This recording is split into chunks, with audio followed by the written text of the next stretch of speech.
Rien que ça parle. Comment allez-vous, messieurs?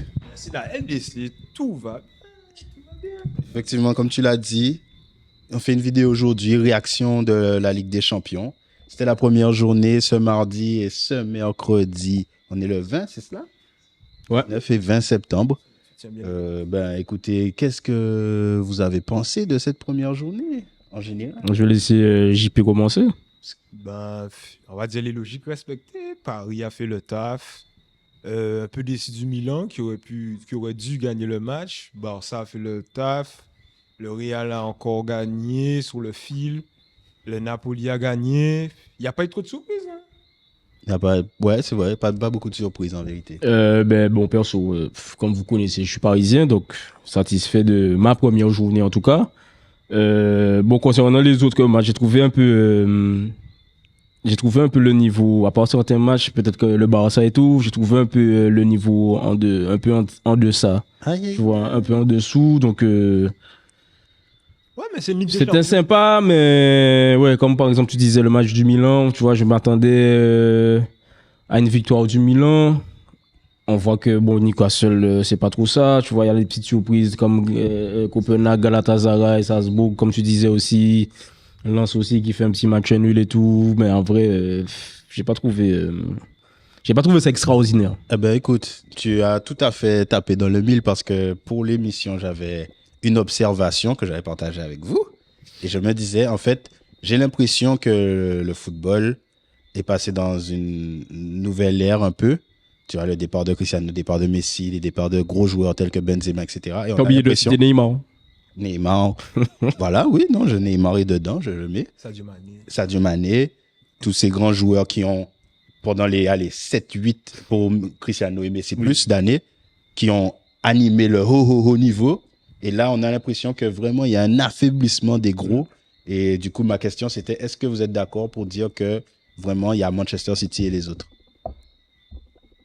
Moi, c'est mon impression. Moi, je trouve qu'il y a Manchester City qui a un vrai niveau et les autres équipes, tous les cadors qui sont vraiment en dessous. Oui, c'est vrai, mais pour moi, comme je te dis, c'est une Ligue des Champions sans Tottenham, sans Liverpool et sans Chelsea. Déjà, si tu enlèves trois gros, tu vois, donc c'est normal qu'on ait l'impression que les gros sont moins présents. Je sais pas, moi, je vois, il y a le Milan, il y a des grandes équipes, il y a l'Inter, l'Inter était en finale l'année dernière. Oui, mais ce sont des équipes en reconstruction. Tandis que si on parle, comme tu dis, les 6-7 dernières années, tu as Chelsea qui a gagné, tu as Liverpool qui a fait 3 finales. Ce sont deux équipes qui ne sont pas là. Donc déjà, ça change pas mal de choses. Et le Bayern de Munich, par exemple, je les vois, ils sont toujours un peu dans la dynamique de l'année dernière où ils sont moins impressionnants. Oui, mais après, City, pour moi, City est favori. Oui. City est favori. Mais City est favori aussi parce qu'il y a beaucoup moins d'équipes qui peuvent les gêner. Là, à l'heure actuelle, on ne voit pas qui peut gêner City. Perso, je dirais pas City et les autres.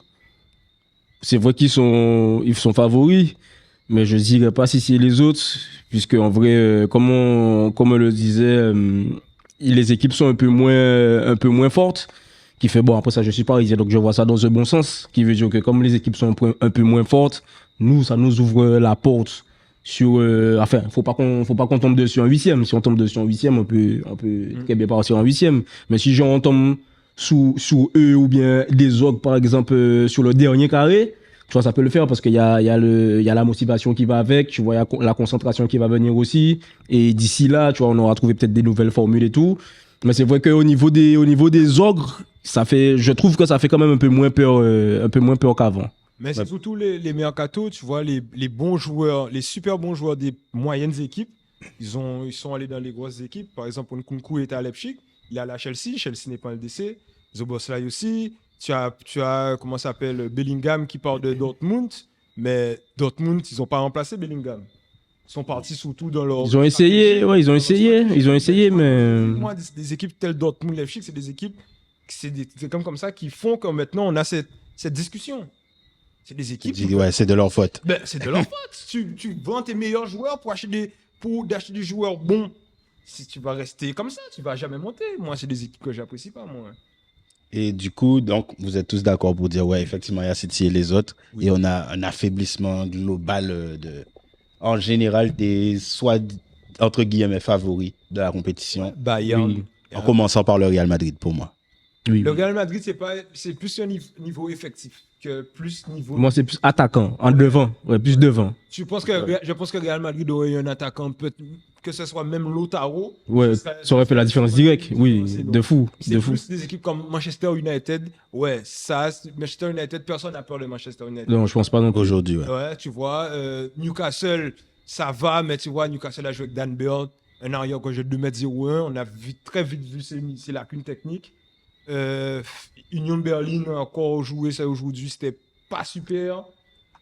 Ouais, tu vois, il n'y a pas le Leverkusen. Leipzig a montré un meilleur visage. On va dire que c'est un meilleur Leipzig, mais Dortmund c'est tombé, Bayern c'est tombé, l'Atletico c'est tombé, la Lazio est là, la Lazio c'est tombé. Ouais, il y a beaucoup d'équipes qui sont plus haut niveau. Ouais, l'Atlético, ça fait partie des grandes Il y a la déceptions. Juve aussi qui n'est pas en Ligue des Champions. Il y a beaucoup de trucs aussi qui ont changé. Donc, du coup, pour vous, Manchester City, favori ultime au doublé, est-ce que ce serait une mauvaise nouvelle d'avoir une autre équipe qui fait un doublé ou un triplé? Non, s'ils le méritent, ils gagneront, tout simplement. Le foot, ça change, ça va vite. L'an prochain, peut-être que là, il y aura Liverpool, il y aura d'autres personnes, ce sera un peu plus dur. Mais là, à l'heure actuelle, je ne vois pas qui peut battre City, à part peut-être Paris avec son jeu, si l'entraîneur change. Bayern peut les battre aussi. Bayern peut les battre. Hein. Faut pas enterrer non plus. C'est que ça n'a pas encore pris avec Tuchel. On voit qu'ils sont toujours en phase de construction. Enfin, ils ont toujours leur principe de base avec un foot offensif, mais ça se voit qu'ils ne sont pas encore au point, quoi. Mais il faut toujours faire attention. Il faut toujours faire attention. Oui, c'est sûr. Et pour revenir sur le Bayern Manchester United, on a eu un match, c'était un peu la grande affiche, puisque les matchs entre le PSG et le Milan, PSG et Newcastle n'ont pas encore eu lieu. Donc, qu'est-ce que vous avez pensé de ce match-là? Est-ce que vous pensez qu'on a eu droit à un sommet? Oui, quand même, je pense quand même. C'est-à-dire, ouais, voilà, un grand match de Ligue des Champions. Enfin, un grand match. On a eu un bon match de Ligue des Champions. Pour moi, 7 buts, c'est forcément... Oui, c'est un bon match, mais un grand match, comme on est habitué, on est des footeux, on parle de foot. C'était pas un grand match de Ligue des Champions, quoi. Tu vois, des grands matchs de Ligue des Champions, c'est pour moi, tu vois, Cristiano, il pète contre la Juve, tu vois, il pète le retourné, Messi, il fait Boateng tomber, les 5 au Montada, tu vois, ça veut te dire. Mais aussi à l'arbitre, d'ailleurs, non pas qu'à oublier. Mais tu vois, ce sont des grands matchs de Ligue des Champions, tu vois, mais c'était un bon match, ouais, un bon match. Un bon match sans plus, toi aussi? Sans plus. T'étais pas impressionné? Ouais, moi, tu sais, j'ai toujours... une haine. Le mot est faible même envers le Bayern, donc je vais me taire sur cette équipe. On veut savoir pourquoi? Non, mais on va pas rentrer en interne. Moi, Sadio et le Bayern. Voilà. Et le roi. Puisque moi, je regardais un petit peu comment ça s'est passé et j'étais un petit peu déçu de Manchester, notamment, mais un peu déçu aussi du Bayern, puisque au final, vu l'ossature qu'ils ont déjà, c'est une équipe qui devrait rouler sur Manchester United beaucoup plus facilement. Et au final, tu réussis à faire cette équipe-là te mettre 3 buts, c'est beaucoup trop à domicile. Mais ce ne sont pas des grands défenseurs non plus. Ils ont pas, le Bayern n'est jamais réputé pour bien défendre. Donc c'est ça, c'est ça leur souci. Il y a aussi, par exemple, le Bayern d'il y a 2 ans. Si je me trompe pas, c'est bien ça. Enfin, même l'année dernière, mais ou le Bayern de Lewandowski roule sur cette équipe-là, tu vois. Mais je pense que c'est le Bayern qui même n'encaisse pas autant de buts face à une équipe aussi pauvre. Quand tu domines outrageusement un championnat, une période sur une si longue durée, les joueurs se lassent. Au bout d'un moment, il faut apporter de la concurrence, du nouveau. Je pense qu'ils sont restés trop sur leurs acquis. Ils ont perdu Lewandowski. Ils ont voulu acheter Sadio Mané, mais c'était pas ça à faire. C'était pas ce qu'il fallait faire. Enfin, peut-être c'est ce qu'il fallait faire, mais ils ont pas donné le bon projet à Sadio Mané. Le fait de jouer en pointe et tout, c'était pas du tout ce qu'il fallait faire. Donc, pour moi, ils se sont trompés sur ça. Pour moi, ils ont fait venir Gravenberch. Ils auraient dû faire jouer Gravenberch, apporter du nouveau au club, parce que là, on voit que Goretzka est un peu down. Kimmich reste Kimmich. Là, ils ont acheté Leimer. C'est quoi alors? Donc là, le Bayern est arrivé dans un... Ils veulent, enfin, moi, Leimer, ça me va. C'est un bon remplaçant, mais j'ai vu qu'il faisait Leimer jouer arrière droit. Donc, à partir du moment où tu joues Leimer arrière droit, pour moi, c'est logique en Ligue des Champions que tu prennes début. Logique. Tu peux avoir qui tu fais derrière, Leimer arrière droit, tu peux pas. Paris n'arrive pas à s'évanouir. Ils ont vendu Pavard. ça va pas. Ils ont toujours Stanisic, mais Stanisic. Non, je crois que ça, ils l'ont prêté et Tuchel faisait le forcing. Alors du coup, avec cette baisse des cadres, est-ce que justement on n'est pas à l'abri, en fait, est-ce que ça présage pas une grande Ligue des Champions d'Arsenal cette année? C'est pas bête, hein. On sent ton côté Gunners ressortir. Tu vois, mon côté Gunners, tu vois, que j'ai au fond de mon cœur ressort parce que c'est une équipe qui, elle, c'est la dynamique inverse. Ils sont dans la progression, en fait, chaque année. Ouais. Là, ils découvrent la Ligue des Champions en termes d'effectifs, pas en termes du club. Mais tu vois, l'effectif découvre la Ligue des Champions. Ils sont toujours en train de passer leur palier. Et l'adversité, comme on le disait, ben, moins de le Real Madrid, c'est beaucoup moins. Oui, mais est-ce qu'ils battent le Real? C'est ça. Le truc, c'est que si l'Arsenal passe, à chaque fois, il y aura un exploit et on va se dire, on ne savait pas qui pouvait faire ça. Pour l'instant, à l'heure actuelle, on ne peut pas te dire Arsenal bat City, Arsenal bat le Real. Non, mais je suis même pas sûr. Est-ce qu'on n'est pas justement sur une Ligue des Champions avec un outsider type Arsenal qui va très loin, genre en demi ou en finale? Est-ce que tu penses que le PSG c'est un outsider vu qu'on a fait 2/8? Oui. Oui, aujourd'hui, je peux mettre le PSG parmi ces outsiders-là. Je regardais ça, attention Barça. Moi, j'y crois pas. Pas une seule seconde. Oui, moi je dis attention Barça aussi. Pas une seule attention Barça. Ils marchaient, mais ils ont de la chance en fait. Ils arrivent à retomber sur leurs pieds, malgré un mercato aussi atroce. Tu vois, leur équipe de départ est plus qu'intéressante et plus que sérieuse. Après, ça c'est comme l'année dernière, après ça l'année dernière aussi, ils sont dans le groupe de la mort. Tu vois, ils sont dans le groupe de la mort aussi. Moi, non, le Barça, je sais pas. Que ce soit en championnat ou là. Des équipes qui sont amoindries, attention quand même.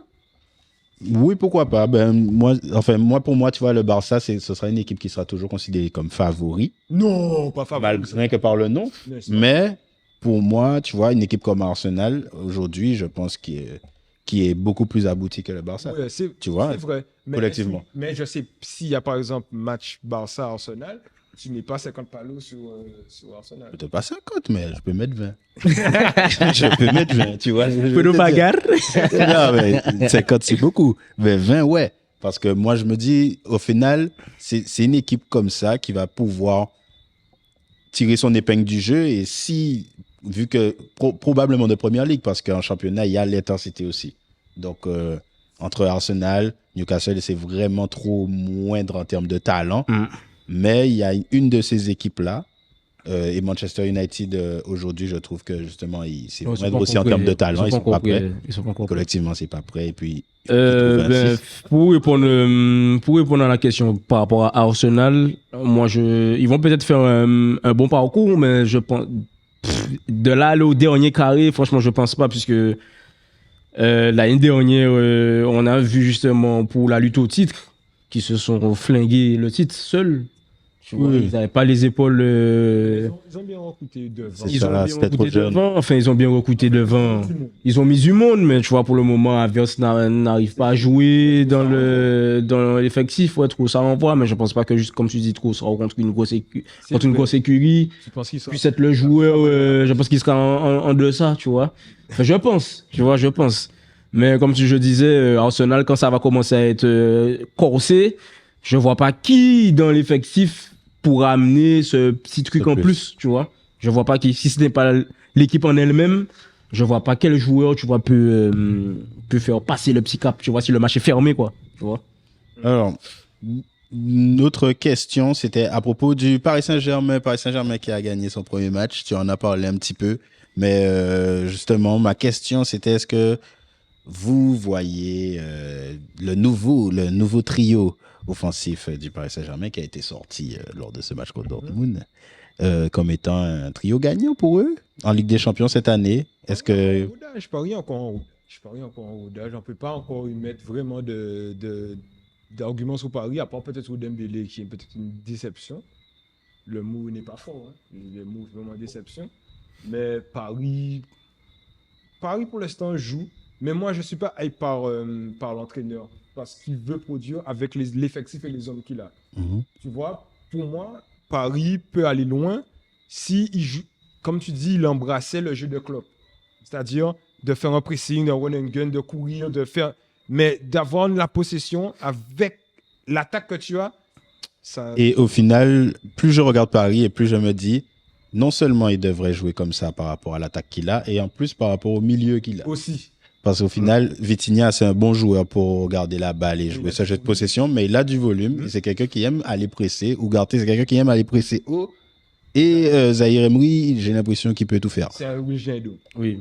Un peu dans le style. Donc au final, j'ai l'impression. Ouais, ça ne sert à rien de jouer un jeu de 6 oppositions. Tu peux jouer un jeu de possession, mais de 6 oppositions, ça ne sert à rien. Tu as Mbappé, tu as Dembélé.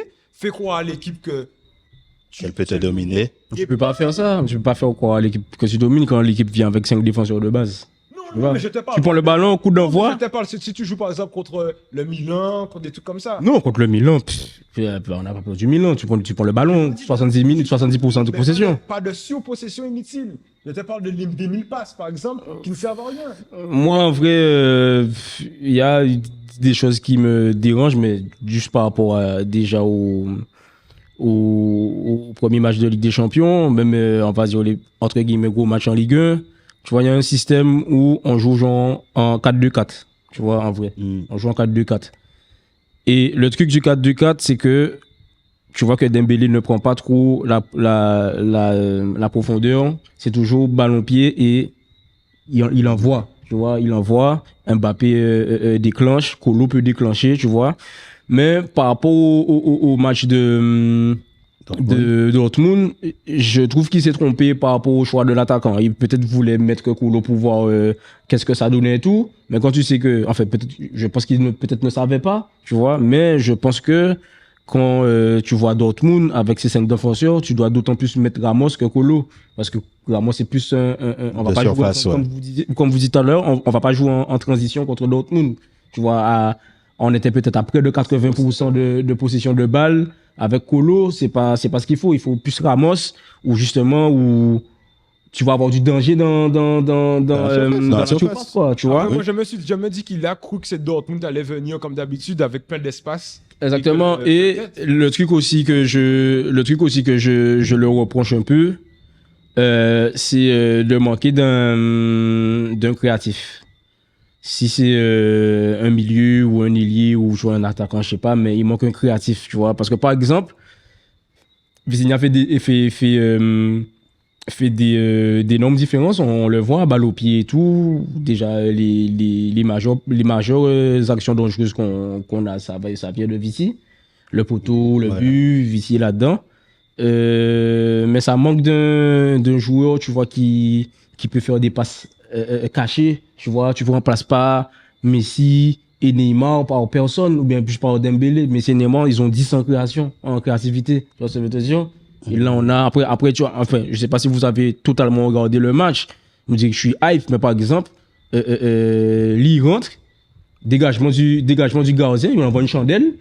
Sur le dégagement, boum, passe en talonnade, ça prend, tu vois, il manque d'un gars comme ça, tu vois, il manque d'un gars comme ça, donc, il en faut, parce que là, c'est gentil. Les gars, ils nous attendent et tout derrière et tout, mais quand on va jouer des City ou des Bayern, nous vraiment, il va falloir élever le niveau de jeu, ce sera limite. Ouais, ce sera limite.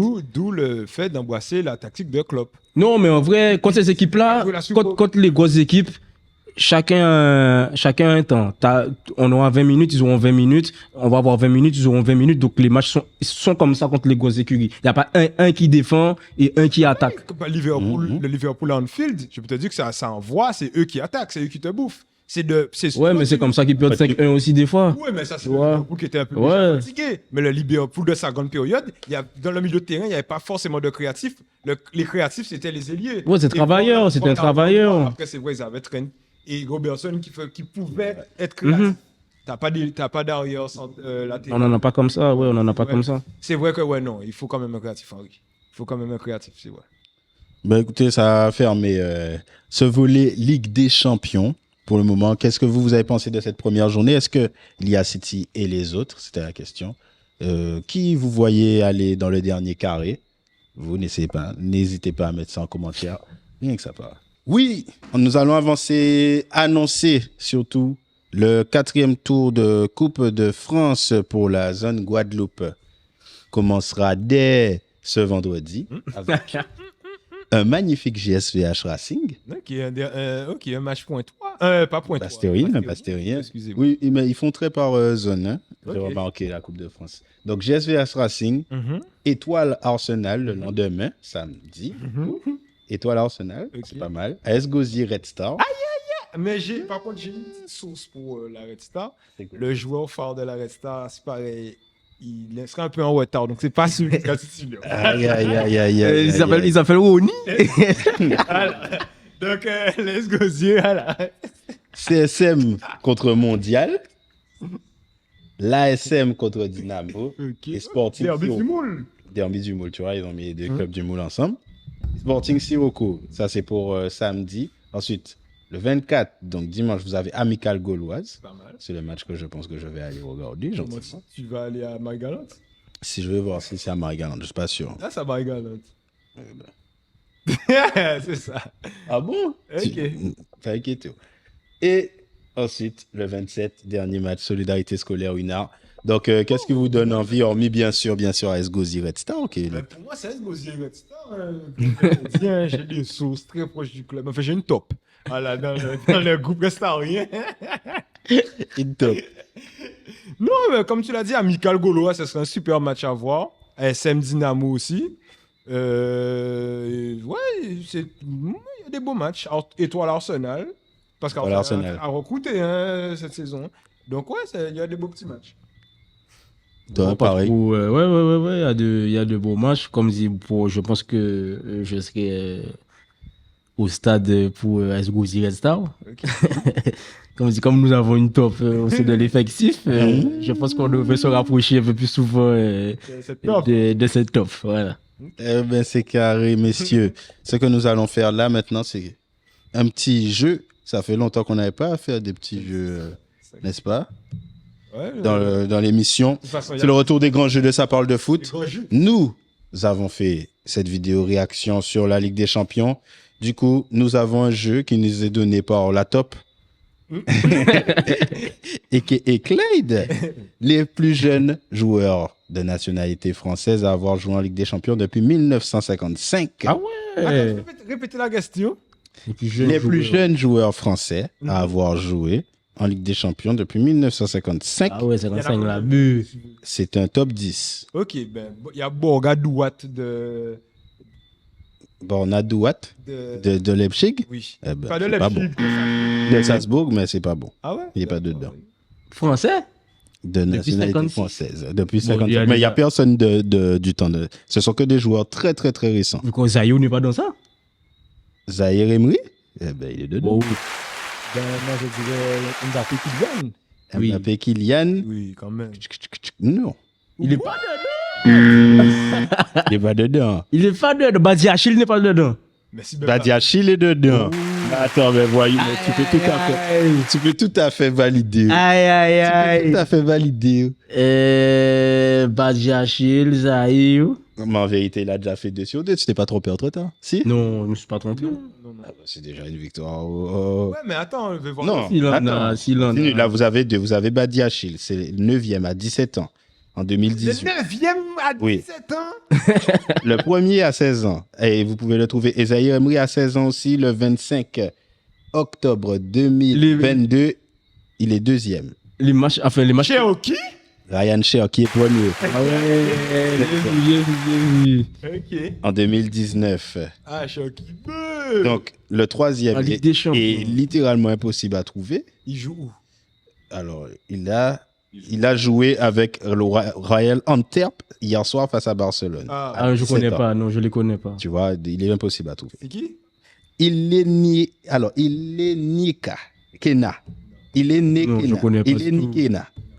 Qui a joué avec Antwerp, donc face à Barcelone. Il est 3e. Ensuite, le 4e, c'est un joueur, un milieu de terrain, si je ne me dis pas de bêtises, qui jouait à l'AS Monaco il y a quelques années. Il y a quelques années. Et maintenant, qui doit jouer en Italie, si je ne dis pas de bêtises. Je vois. C'est dur. C'est très, très dur. Je vois, mais il est plus là. Il avait beaucoup de cheveux? Non, Non? non. Il a été à Nice aussi, je crois. C'est un milieu de terrain. Massengo. Trop difficile. Ensuite, à partir de là, tout le reste est facilement trouvable. Franchement, le reste est facilement trouvable. Bon. Facile. 5e position, Kamavinga. Non, 5e position, il a marqué aujourd'hui avec le Bayern de Munich. Ah, tel. Jordan et Ouais. Tistel. C'est vrai, j'avais oublié. Ah ouais, je l'avais oublié. Ensuite, vous avez un joueur qui a joué au Paris Saint-Germain, Coman. qui est formé au Paris Saint-Germain, mais qui était parti comme tel d'ailleurs vers le Bayern de Munich. Rabiot. Non. Ouais, non. Mais Rabiot est dedans. Ah, mais Tanguy. 7 ans. Tanguy Nianzou. Ouais, ouais, j'avais même pas. Mais bah, ça veut dire que Bichabou est dedans aussi, non? Bichabou, non. Ah bon? Il Non. a peut-être pas joué l'an passé. Il a joué contre Bayern Munich. Ah oui. Il était blessé. Il n'est pas dans Il le avait top des 10. Peut-être qu'il est après, mais il n'est pas dans le top 10. Euh, Donc là, il vous manque le 7e et le 10e, qui est à égalité de base avec... le 10e est à égalité avec Badiachil. Ben. C'est le même jour, ils ont joué à 17 ans tous les deux. Et c'est un Guadeloupéen. Ah oui. À c'est Monaco, Guadeloupéen. un Guadeloupéen. Les mains. Mais non. Ah oui. En 2018, lui et Badiachil ont fait leur entrée en Ligue des Champions. Guadeloupéen à Monaco. Je me sais pas c'est qui eux. Ah putain, bouge pas, ne me dis pas. Je te dis pas. Un Guadeloupéen à Monaco qui a joué en même temps que Badiachil. Mhm. Le même jour. Thuram. Kefren Thuram, c'est une bonne réponse. Et il vous manque plus qu'un seul joueur, messieurs. C'est un joueur très connu. Très connu pour le coup. À qui tout le monde pensait qu'il allait faire une très grande carrière. Mais ça n'a pas été le cas. Ben Arfa. Atem Ben. Ah, Donc voilà, c'est tout pour ce petit top 10. il est peu. Hein? Ouais. Ah ouais. Pas mal, hein? Donc, c'est tout pour nous. Ben, c'est tout. On se revoit après ce week-end palpitant sur les terrains de Guadeloupe pour le 4e tour de la Coupe de France. Avec des trucs croustillants. Et je pense qu'on va faire 2-3 petits paris pour faire 2-3 personnes faire de l'argent pour la prochaine Ligue des Champions quand même. Mais c'est toi qui donnes les paris? Tu te souviens pas de tous les paris reluisants de l'année dernière. Voilà, ça oublie vite dans un ball de foot. Rien que ça parle. Rien que ça parle.